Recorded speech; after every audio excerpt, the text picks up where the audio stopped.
हाय दोस्तों, एक बार फिर मैं आपके लिए लाया हूँ बहुत ही मज़ेदार कहानी। यह कहानी शुरू होता है दूर समुद्र के बीच में बसे एक खुफिया एजेंसी से। वह एजेंसी तरह तरह के नए नए हथियार बनाती थी और तरह तरह के मेडिकल साइंस के लिए भी काम किया करती थी। वहीं पर उसका एक ब्रांच था जहाँ पर वह नए नए बीमारियों की दवा बनाया करती थी। उस टापू पे उन्होंने बहुत सारे जानवरों को रखा था और उन पे अपने दवाइयों का प्रयोग करते हैं। कभी भी कोई नया अगर बीमारी आता तो वह उसका दवाई निकालने के लिए अलग अलग तरह के जानवरों पे अपना प्रयोग करते हैं और टेस्टिंग करने के लिए उसको टापू पे एक जगह रख देते हैं। कभी कभी टेस्टिंग करते समय नए नए दवाइयों का असर जानवरों पे उल्टा पड़ जाता। वहाँ पर बहुत दूर समुद्र से एक बसंतपुर नाम का गांव भी बसा हुआ था और उस गांव में एक चमन नाम का आदमी रहता था। वह जानवरों का एक्सपर्ट था और उसकी नौकरी उसी टापू पर लग गई। वह अपना सारा सामान लेकर उस टापू पर चला गया और वहाँ पे जाके वह सारे जानवरों का देखभाल करने लगा। वह धीरे धीरे जानवरों का देखभाल करने लगा और उसकी दोस्ती जानवरों से अच्छी हो गई थी। वह रोज उन जानवरों को कुछ न कुछ लाके खिलाता और उनकी पूरी सेवा करता। एक दिन उन्होंने एक नई बीमारी का दवा बनाया और उस दवा को चेक करने के लिए उन्होंने एक गोरिल्ला पे इस्तेमाल किया। फिर रात को उन्होंने गोरिल्ला को एक अलग चैम्बर में रख दिया और इंतजार करने लगे अगले दिन का। लेकिन उसी रात को उस दवा का असर सही से नहीं हुआ और वह गोरिल्ला एकदम बड़ा हो गया। सुबह होते ही जब वह गोरिल्ला उठा तो वह एकदम गुस्से में था और उसने चारों ओर तबाही मचाना शुरू कर दिया। उसके बाद वह चारों ओर घूमने लगा और जाकर सारे बड़े बड़े पिंजरों को तोड़ने लगा। कुछ देर बाद उसने सारे पिंजरों को तोड़ दिया और उसमें जितने भी जानवर थे वह सभी आजाद हो गए।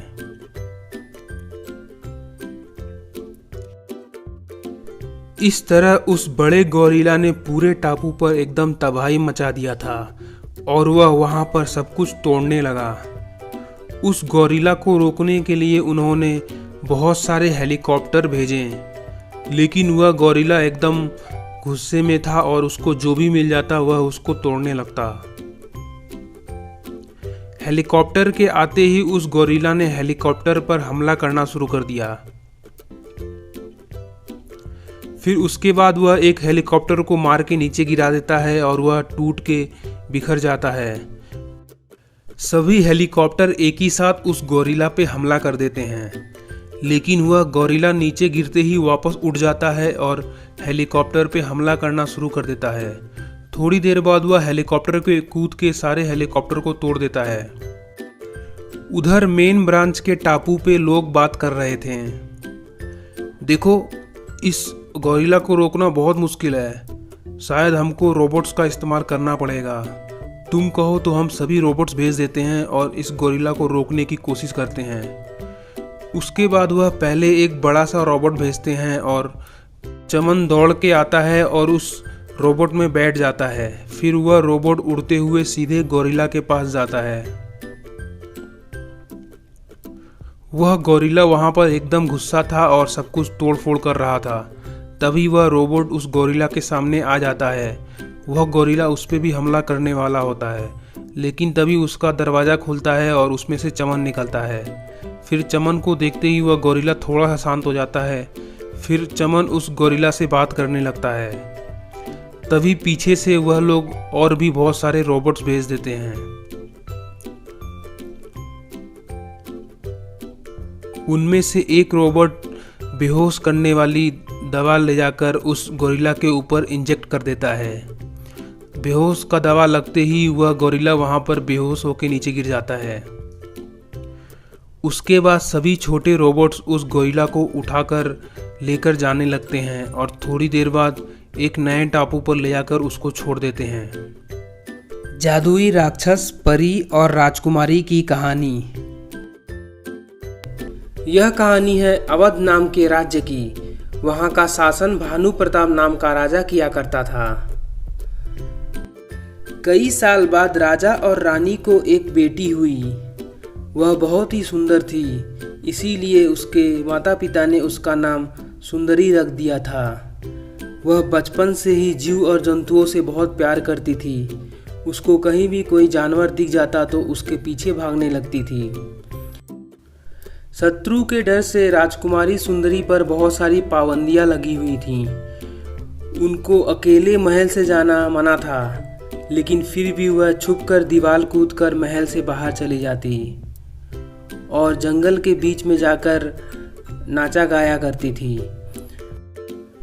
राजकुमारी का नाच और गाना सुनकर पूरे जंगल का माहौल बदल जाता था।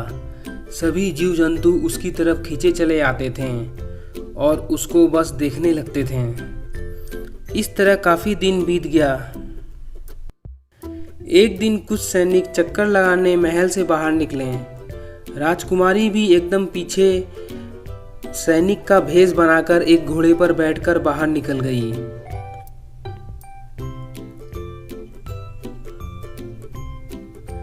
बाहर आते ही राजकुमारी घोड़े को लेकर वहां से भाग निकली। राजकुमारी को भागता देख सभी सैनिक उसका पीछा करने लगे। उनको लगा कहीं राजकुमारी कहीं किसी मुसीबत में ना फंस जाए, इसीलिए उसका पीछा करने लगे। लेकिन राजकुमारी घोड़े को तेज दौड़ाते हुए बहुत दूर निकल चुकी थी और सभी सैनिक वापस महल की ओर आ गए। उनको लगा कि राजकुमारी शाम तक वापस आ जाएगी। उधर राजकुमारी ने अपना पूरा दिन जीव जंतुओं के बीच में बिताया। लेकिन उस दिन राजकुमारी महल से बहुत दूर जा चुकी थी और शाम होने पर भी वह महल में नहीं लौटी। इसीलिए सभी सिपाही राजकुमारी को खोजने लगे। शाम होने पर सिर्फ घोड़ा ही वापस आया और राजकुमारी का कोई पता नहीं था। यह बात पूरे राज्य में फैल गई और राजा को बहुत चिंता होने लगी। राजा ने एक सिपाही से पूछा, राजकुमारी का कुछ पता चला क्या तुम लोगों को? सिपाही बोला, महाराज, हमने राजकुमारी को बहुत खोजा, लेकिन हमें वह कहीं भी नहीं मिली। तभी राजा बोला, कहीं ये शत्रु का काम तो नहीं है? हमें चौकन्ना रहना चाहिए और जंग की तैयारी शुरू कर दो। सिपाही बोला, नहीं महाराज, ये शत्रु का काम नहीं है, ये किसी और का काम है। अगले दिन एक सिपाही ने जाकर पूरे गांव में ऐलान कर दिया, सुनो सुनो गांव वालों, जो भी राजकुमारी के बारे में पता करेगा उसको हमारे महाराज बहुत सारा इनाम देंगे। इस तरह कई दिन बीत गए और राजकुमारी का कोई पता नहीं चला। धीरे धीरे पूरे राज्य में सूखा पड़ने लगा और बहुत सारे जीव जंतु अपने आप मरने लगे। वहीं महल के पास एक छोटा सा गांव था और वहां पर एक मोहन और रंजीत नाम के दोस्त रहा करते थे। एक दिन मोहन आके रंजीत से बोला, भाई, इस बार सूखा तो बहुत दिन से हो रहा है। इस बार लगता है हम लोग फसल नहीं उगा पाएंगे। कुछ कर सकते हैं तो बताओ। तभी रंजीत बोला, देखो, तुम चिंता मत करो, मैं कोई हल निकालता हूँ। तभी उसके मन में एक आइडिया आया। रंजीत ने कहा, देखो, कई साल पहले मैंने एक परी की जान बचाई थी और उस परी ने मुझे कहा था कि किसी चीज़ की सहायता पड़े तो हम उसके पास जा सकते हैं। चलो हम दोनों उस परी के पास चलते हैं, क्या पता उसके पास इस सूखे का कोई हल हो। इसके बाद मोहन और रंजीत दोनों उस परी के पास जाने लगते हैं। दरअसल उस परी का दुनिया समुद्र के बीच एक टापू पर होता है, इसीलिए वह दोनों नाव लेकर उस टापू की ओर निकल जाते हैं। बहुत देर बाद वह उस टापू पर पहुंच जाते हैं और वहां पर देखते हैं कि चारों ओर परी उड़ रही है। फिर वह दोनों वहां पर उस परी से जाकर मिलते हैं। परी बोली, तुमको बहुत दिन बाद देखकर बहुत अच्छा लग रहा है। फिर रंजीत ने परी को अपनी पूरी कहानी बताई, किस तरह उनके गांव में सूखा पड़ना शुरू हो गया था। तभी परी उनको रानी परी के पास ले जाने लगती है। रानी परी ने उनको एक जादुई छड़ी दिया और कहा, देखो, इस जादुई छड़ी का इस्तेमाल करके तुम किसी भी निर्जीव चीज़ों को पेड़ पौधा बना सकते हो। इसका इस्तेमाल कभी भी किसी जीवित चीज़ों पे मत करना, गलत असर पड़ सकता है। फिर वह दोनों उस छड़ी को लेकर समुद्र से वापस घर जाने लगते हैं। लेकिन तभी रास्ते में मोहन के दिमाग में एक आइडिया आता है, क्यों ना मैं इस छड़ी का प्रयोग करके देखूं, क्या ये सच में काम करता है। तभी उसको कुछ तैरता हुआ दिखता है और वह छड़ी का जादू उस पर चला देता है। मोहन गलती से वह जादू एक छोटे से जलपरी पे चला देता है और जल्दी से छड़ी रंजीत को पकड़ा के खुद नीचे बैठ जाता है। तभी उस छोटे से जलपरी की माँ आ जाती है और रंजीत को मार के नीचे गिरा देती है। दुष्ट इंसान, तुझको अपने शक्तियों पे बहुत घमंड है ना, जा मैं तुझको श्राप देती हूँ, आज के बाद तू जो भी चीज़ छुएगा वह एक पत्थर में बदल जाएगा। यह कहते ही वह जादुई छड़ी एक पत्थर में बदल जाता है। दोनों बहुत डर जाते हैं और माफ़ी मांगने लगते हैं।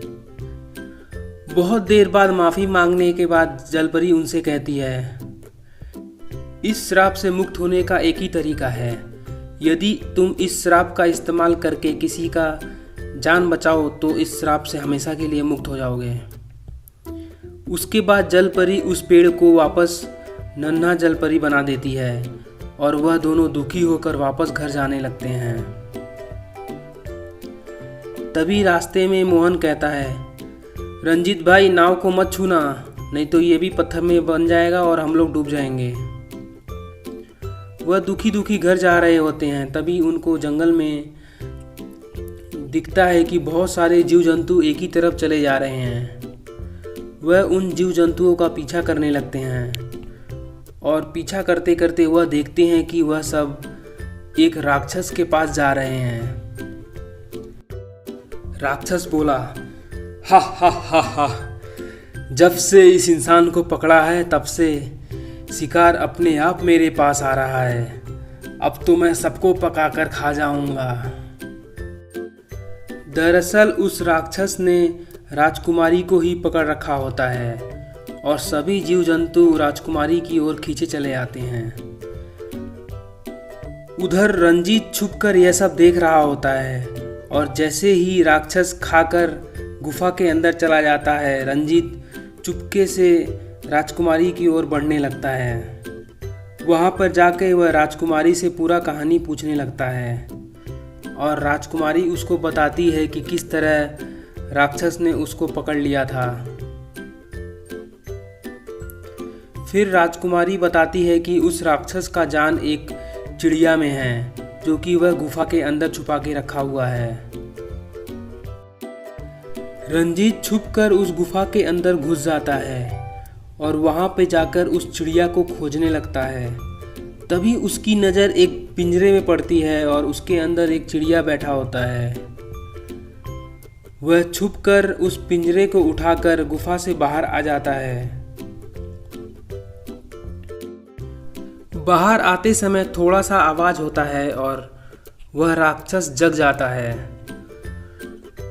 वह राक्षस दौड़ते हुए उस गुफा से बाहर निकलता है और देखने लगता है कि क्या हुआ। तभी उसकी नज़र रंजीत पे पड़ती है। वह गुस्से में रंजीत की ओर बढ़ने लगता है। तभी रंजीत बोला, देखो, तुम आज़ाद कर दो सबको, मैं इस चिड़िया को कुछ भी नहीं करूँगा। लेकिन वह राक्षस नहीं मानता है और गुस्से में आकर कूद के रंजीत के पास चला जाता है। तभी रंजीत जल्दी से उस चिड़िया को छू देता है और राक्षस एक पत्थर में बदल जाता है। राक्षस के पत्थर में बदलते ही राजकुमारी आज़ाद हो जाती है और रंजीत भी श्राप से मुक्त हो जाता है। राजकुमारी के आज़ाद होते ही चारों ओर वापस हरियाली आने लगती है। उसके बाद रंजीत और राजकुमारी दोनों महल की ओर निकल जाते हैं। बाद में दोनों विवाह कर लेते हैं और राजपाट करते हैं।